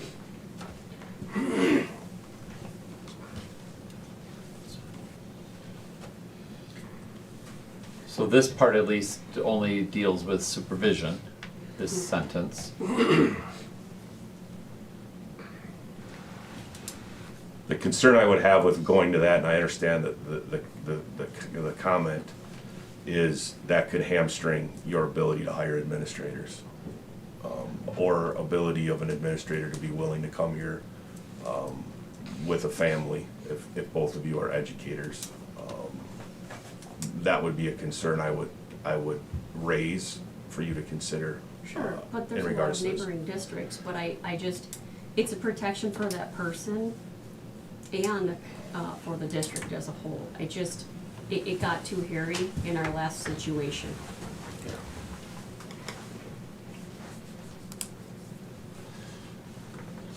Do you have some alternative language that you would consider presenting to the Absolutely. board? I mean, at the moment, yeah, no, not Okay. at the moment, but yes, I can absolutely put something forward, however. So you're going to suggest, I gather, that for this reason that you're describing, you would be voting no on the entire motion, Because it was put forward as all 5 yes. prospectively asking the motion maker and Paul as the seconder to accept a friendly amendment. I'm not speaking for you, but to remove those 2 from the original motion if they were so inclined. And bring this back for a new policy at a successive meeting. Diane Gorman. This will be coming back for a second reading anyway. True. Next month, so even Okay. if they are approved, at at next month's meeting, we could add You that could do the language same in thing. at that time on that policy. Would that be a first reading? Because it would be new? It would, wouldn't it? It seems that way to me. Which I'm not objecting Yeah. to, but it just means it would come Right. back a third meeting, prospectively. Well, when we first started this discussion, you asked to do it one by one. Well, it was If I remember right. but I said unless the board was inclined to do it as a whole. I did say that, not for any particular reason, but because they were new, that's the only reason. Right. Because that is the reason, so. But we do have a motion and a second, and I heard what you said, everybody heard what you said. So, any other discussion? All in favor say aye. Aye. Opposed? Aye. Motion carries.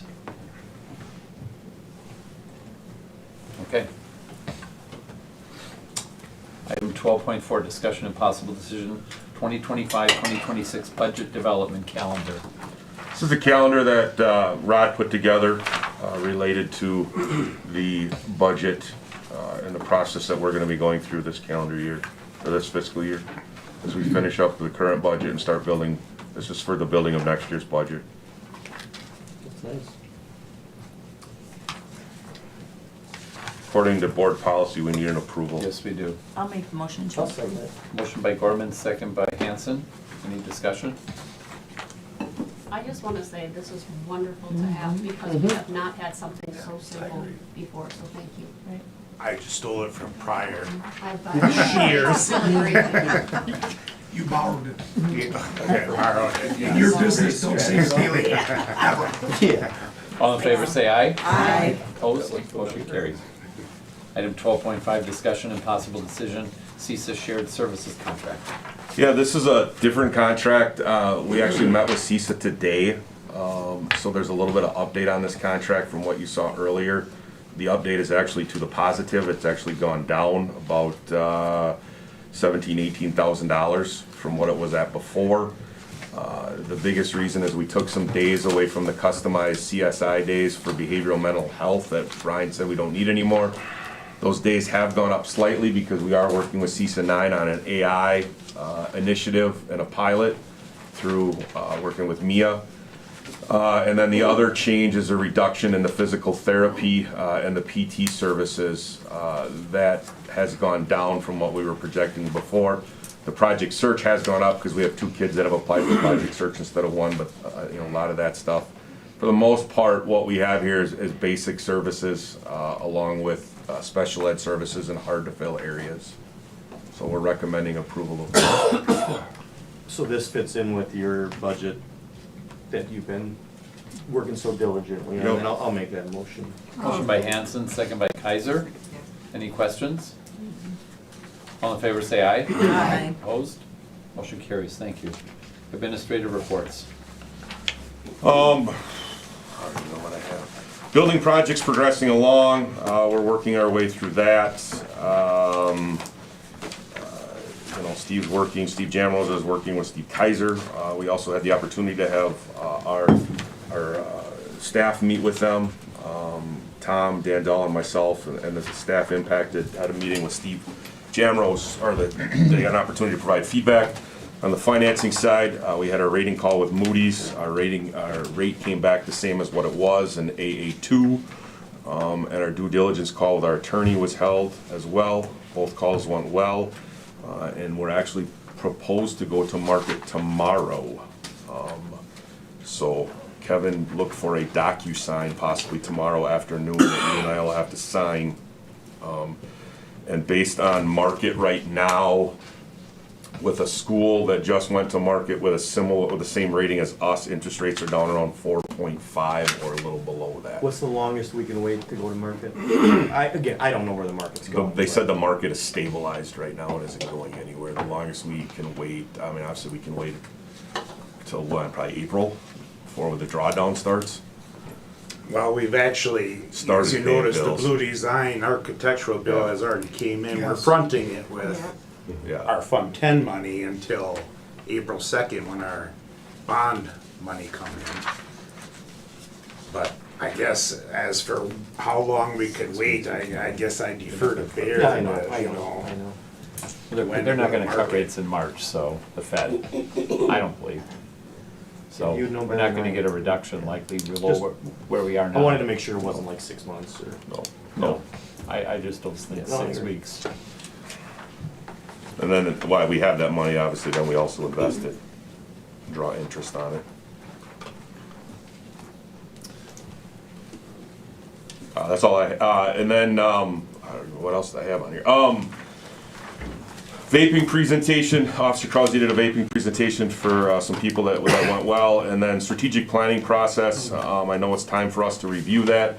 It is my recommendation, though, that we start next fall on that, to let me get a full year under my belt, let me get this building project off the ground, and then next fall, later in the fall, probably, you know, kind of at the end of the fall sports season, like October-ish would probably when we would start to kick that off.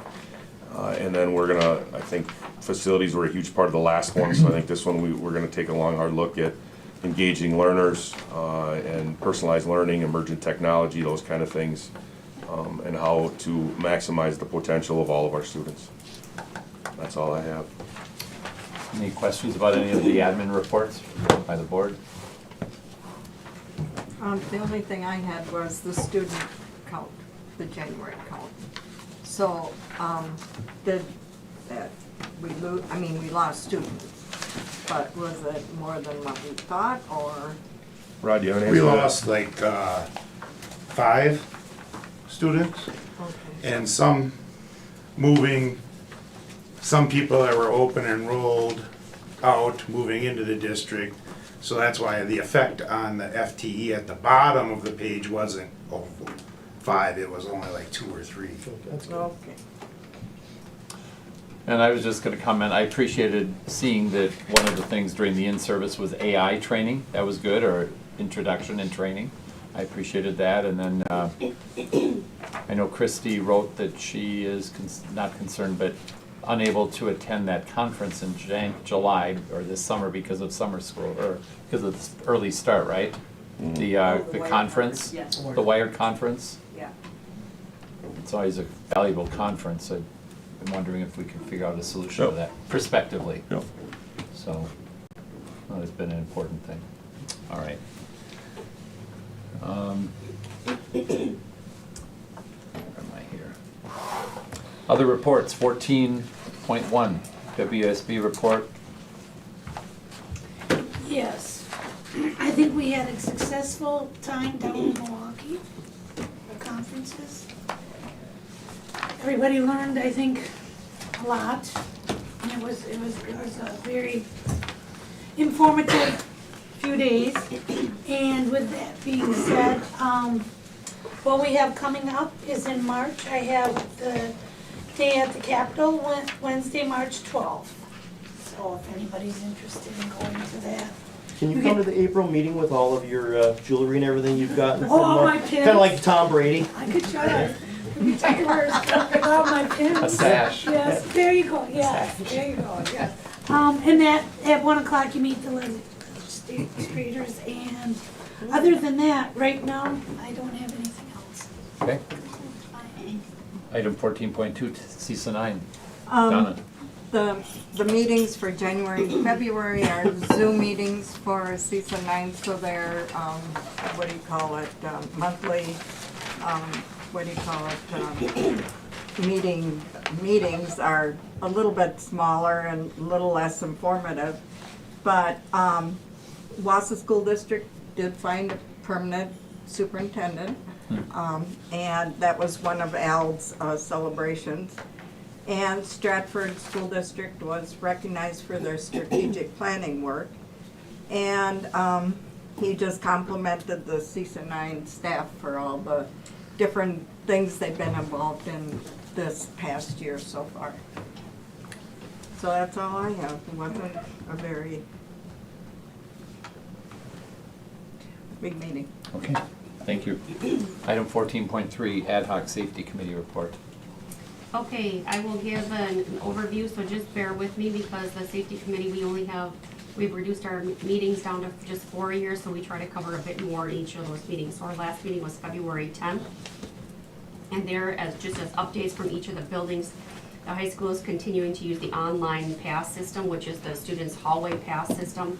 It's been working well, cutting down on the issues, and also plan to work with this next year. It helps to put some of the trends in place for student behavioral issues and those types of things.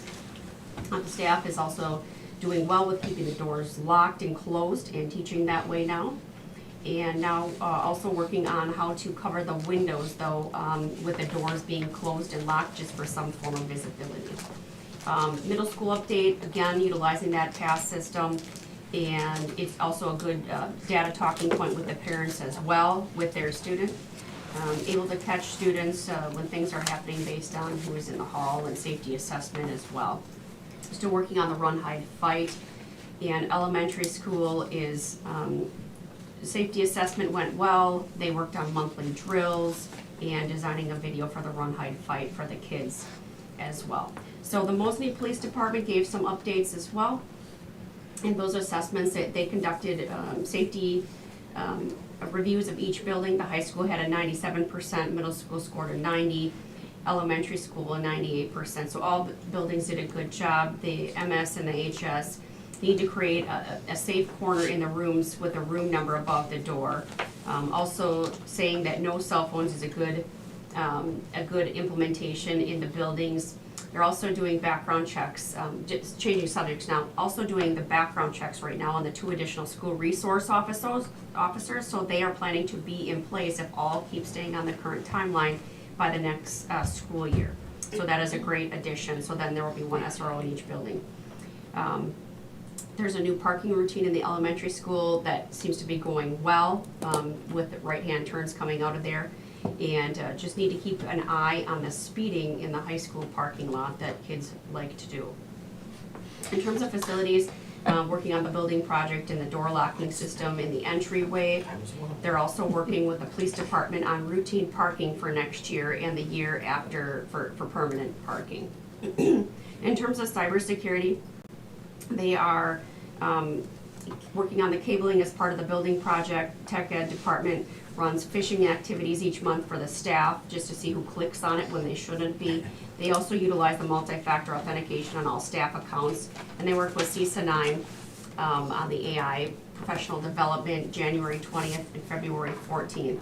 They're also looking for a new visitor management system. So this would be replacing the Raptor system that's currently in place and looking to go with Securely, which is what they also currently use as part of the How It Pass system and for parents that get notifications.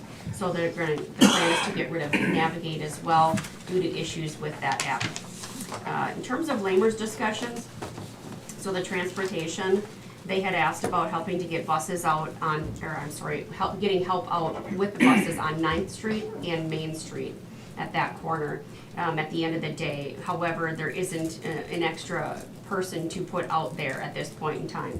So they need to try to find somebody to help with that. But there's also conversation that trying to change the stop and go light in town to having that be open longer at the end of the day so that traffic can flow through there a lot more freely versus getting backed up. So that's a conversation that's going to be happening with the city in the near future. They are also discussing how the bus routes are going to work during the construction phase. So that will be happening most likely tomorrow, starting tomorrow. As Mr. Doverspike had alluded to, the vaping presentation had occurred, went well, however, only 4 families showed up. So the plan of action for the next type of educational piece is going to be setting up tables during parent-teacher conferences to talk with parents in a less formal manner. So trying to get that information out there as to what to look for with the kids. Safe route to schools plan, we're still working on that, talking about it, finding locations for lighted flashing signs to help with the crosswalks and get people across Highway 153. So 4 different spots throughout town, just looking at trying to help out with that.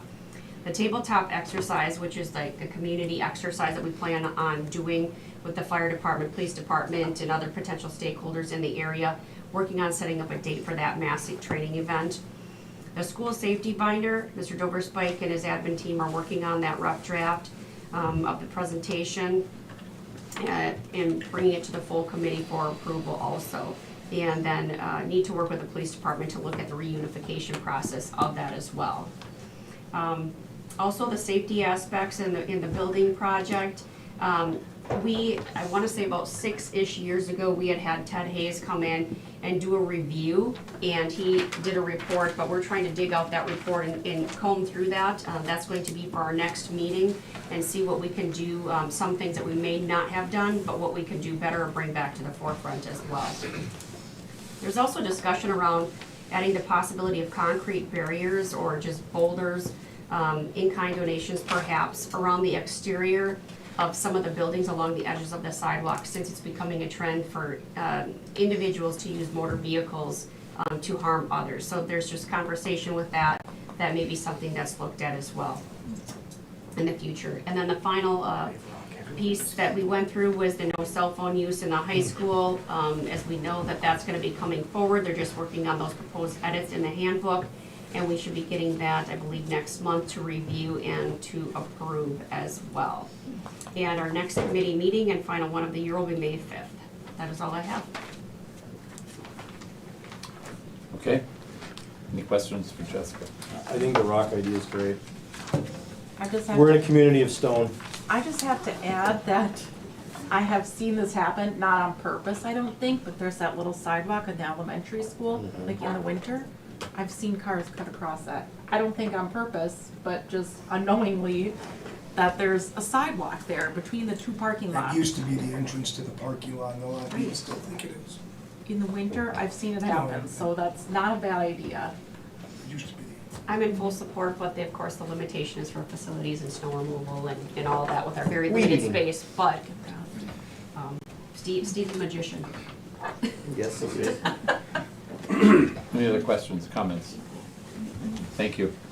Future agenda items? We got a handful, coming back would be the fall early college credit, start college now.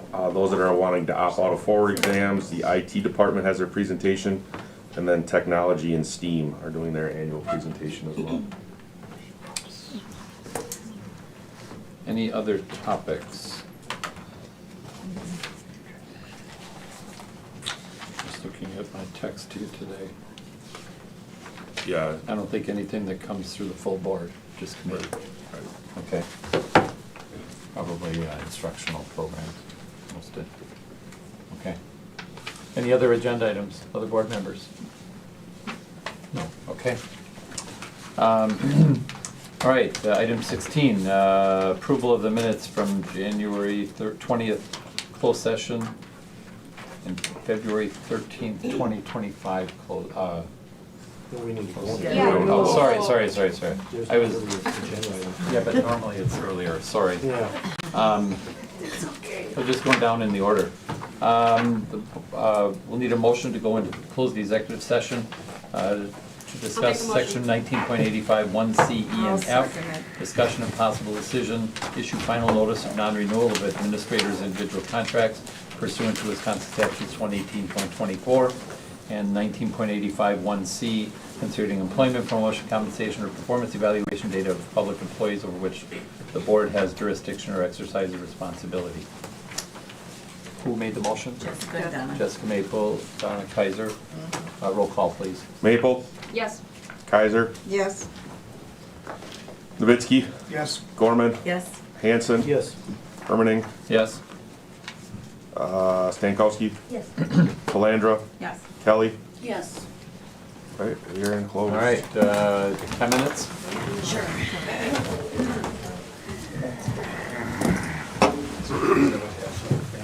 You right. Hey, bud.